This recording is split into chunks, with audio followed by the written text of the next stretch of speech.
Hey guys, welcome back to the AR YouTube channel. और फिर से हुआ एक प्लेन हादसा। ये प्लेन ATC के रडार से गायब हो गया। कहाँ गया पता नहीं।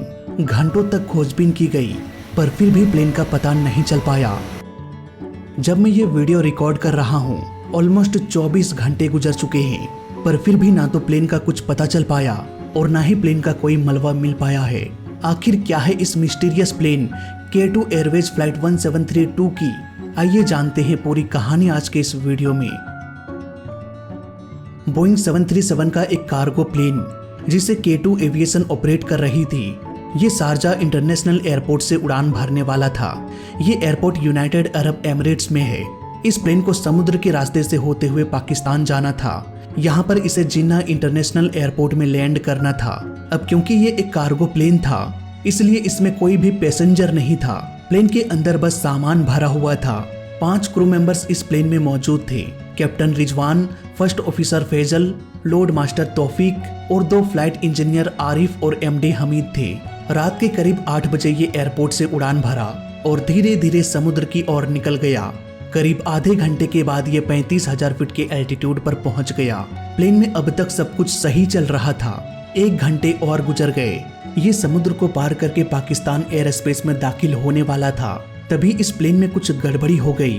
रात के 9:18 में जब यह प्लेन अरेबियन सी के ऊपर 35,000 फीट के एल्टीट्यूड पर उड़ान भर रहा था तभी क्रू को नेविगेशन सिस्टम में कुछ प्रॉब्लम हुई।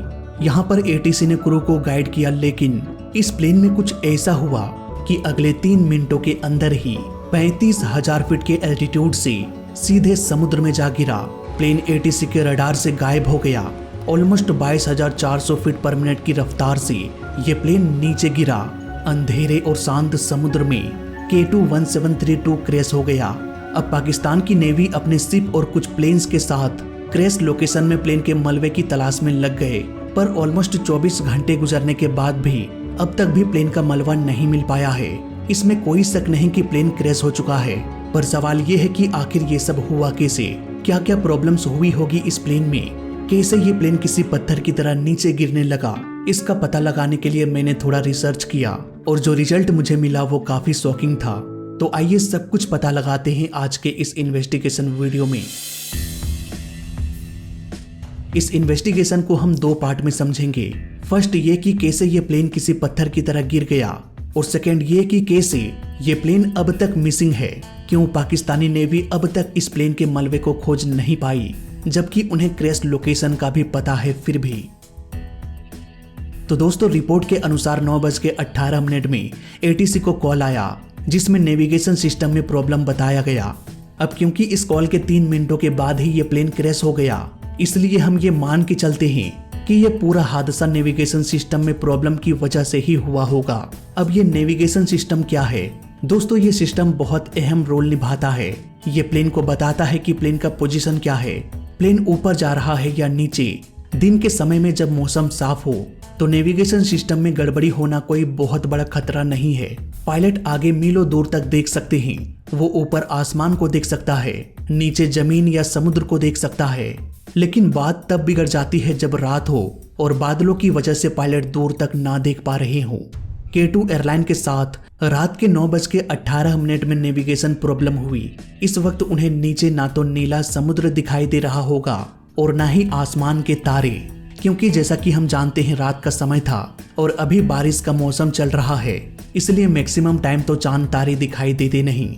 ऐसे में नेविगेशन सिस्टम में इशू आ जाए तो आसानी से पायलट को भ्रम हो सकता है। इसे एविएशन की भाषा में स्पेशल डिसओरिएंटेशन कहा जाता है। ऐसे केस में K2 के पायलट को यह पता नहीं चला होगा कि प्लेन सीधा उड़ रहा है या झुका हुआ है या फिर ये नीचे गिर रहा है।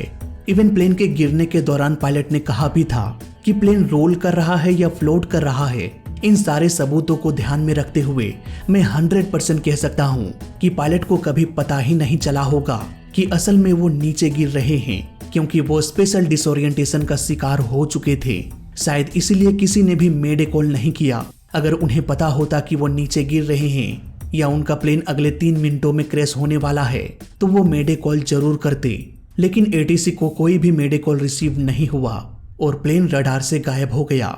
फ्लाइट रडार 24 का ये डेटा कहता है कि पहले तो प्लेन 35,000 फीट के एल्टीट्यूड पर उड़ान भर रहा था और अचानक से प्लेन का नोज ऊपर हो गया। प्लेन का नोज तब तक ऊपर ही रहा जब तक कि यह स्टॉल में ना चला गया, यानी कि उड़ना ही बंद ना कर दिया। इसके बाद एक बार फिर से ये प्लेन नीचे की ओर गिरना शुरू हो गया। गिरने की रफ्तार लगातार बढ़ती रही। प्लेन के इन मूवमेंट्स को देखते हुए हम साफ साफ कह सकते हैं कि पायलट को भ्रम हो गया होगा।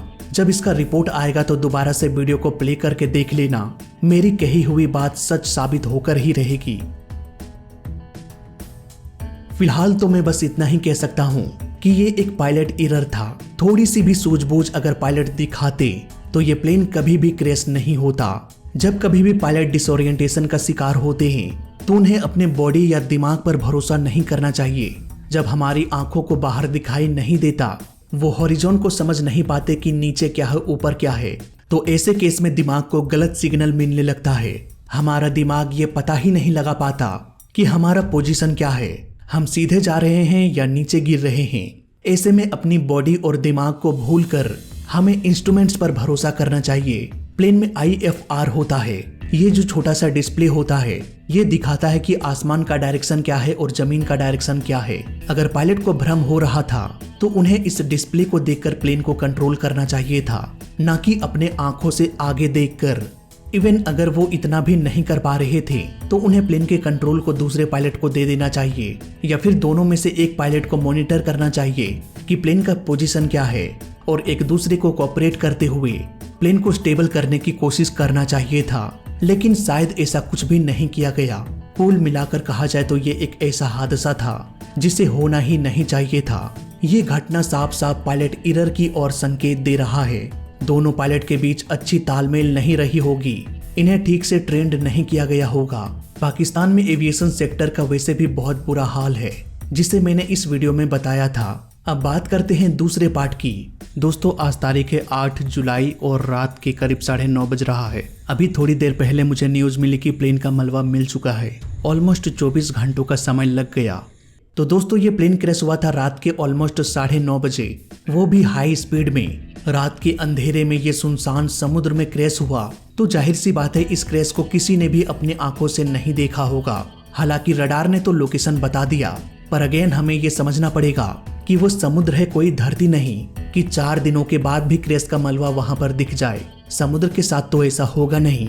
जब क्रैश हुआ रात को तो उसके 7-8 घंटे बाद प्लेन के मलबे को खोजने के लिए भेजा गया। सुबह होने का इंतजार किया गया। ऐसे में खोजी दल को मिलेगा तो क्या मिलेगा, सिर्फ पानी और पानी। हैरानी की बात है दोस्तों, प्लेन को खोजने के लिए इन एयरक्राफ्ट्स को भेजा गया। ऐसे एयरक्राफ्ट्स ऑलरेडी तेजी से फ्लाई करता है, हवा के झोंके की तरह इधर से उधर निकल जाएगा और पता भी नहीं चलेगा। एक शिप को भेजा गया, पर अगेन 8-10 घंटे बाद, और अभी बरसात का मौसम है, आंधी तूफान का चलना तो आम सी बात है। 2 घंटे में प्लेन का मलबा तैरते हुए कहां से कहां चला जाएगा पता भी नहीं चलेगा। यहाँ पर पाकिस्तानी नेवी को हेलीकॉप्टर भेजना चाहिए था। हेलीकॉप्टर एक जगह पर टिके रह सकता है, जितनी मर्जी उतना धीरे धीरे ये फ्लाई कर सकता है, इसलिए रेस्क्यू के लिए हेलीकॉप्टर सबसे बेस्ट होता है। सर्च टीम को यह पता होना चाहिए कि एक कार्गो प्लेन में भारी भरकम सामान लोड रहता है। प्लेन अगर तेजी से गिरा, इट मीन्स प्लेन का मलबा एक छोटे से एरिया में फैला होगा। ज्यादातर प्लेन का मलबा उसी वक्त पानी में डूब गया होगा। उन्हें समझना चाहिए था कि पैसेंजर प्लेन के मुकाबले बहुत कम ऐसे सामान होते हैं जो पानी में तैरता रहेगा। कार्गो प्लेन का मैक्सिमम ढांचा तो पानी में डूब गया होगा। अगर ये पैसेंजर प्लेन होता तो 100 से भी अधिक यात्री इस प्लेन में सवार होते। सभी के पास अपना अपना लगेज होता। लगेज में ज्यादातर ढेर सारे कपड़े होते हैं। पैसेंजर्स का सीट होता है जो फोम या रुई से बना होता है। ये सभी चीजें क्रैश होने के बाद पानी में आसानी से तैर सकता है, इसलिए पैसेंजर प्लेन के मलबे को समुद्र में आसानी से आइडेंटिफाई किया जा सकता है, जबकि एक कार्गो प्लेन को खोज पाना बहुत मुश्किल है। पाकिस्तानी नेवी को क्रैश लोकेशन का पता है। उन्हें सीधे सबमरीन समुद्र के अंदर भेजना चाहिए था, जो लोकेटर बीकन के रेडियो सिग्नल को ट्रैक कर सके। यह सिग्नल प्लेन का ब्लैक बॉक्स ट्रांसमिट करता है। प्लेन के मलबे को ढूंढने के लिए पानी के अंदर तो जाना ही पड़ेगा। ऊपर ऊपर खोजने से कुछ भी नहीं मिलने वाला। वहीं बात करें ब्लैक बॉक्स की, तो इसके लोकेटर बीकन की एक सीमा होती है। अगर इस सीमा के अंदर सबमरीन पहुंचता है तभी लोकेटर बीकन के सिग्नल को कैप्चर किया जा सकेगा। आई होप मारे गए सभी लोगों की आत्मा को शांति मिले और जल्द ही प्लेन का ब्लैक बॉक्स मिल जाए, ताकि ये मिस्ट्री सुलझ सके। अगर आपको जानना है कि पाकिस्तान की एविएशन इंडस्ट्री कितनी चरमरा चुकी है तो इनके सारे काले कारनामों का केस स्टडी मैंने इस वीडियो में किया है। आप चाहे तो चेकआउट कर सकते हैं। फिलहाल इस वीडियो में अभी तक के लिए बस इतना ही। वीडियो अच्छा लगा तो लाइक कर देना, बुरा लगा तो डिसलाइक कर देना और दोनों ही केस में चैनल को सब्सक्राइब कर देना क्योंकि इस चैनल में सीखने के लिए बहुत कुछ है। तो मैं मिलता हूँ आपसे अगली वीडियो में, तब तक के लिए देखते रहिए और सीखते रहिए। जय हिंद, वंदे मातरम।